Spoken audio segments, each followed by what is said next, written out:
Ser Roja Tevazi Aşkı Civaka Demokratik Partisi Bishop.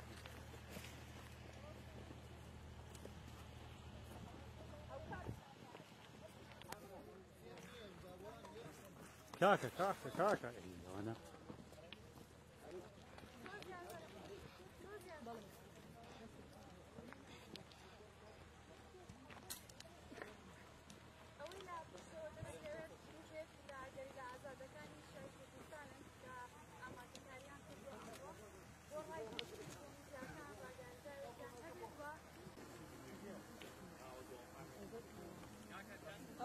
Bale can.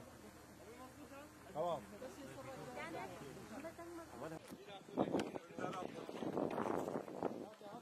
27 Şubat tarihinde başlattığı ve çağrısını yaptığı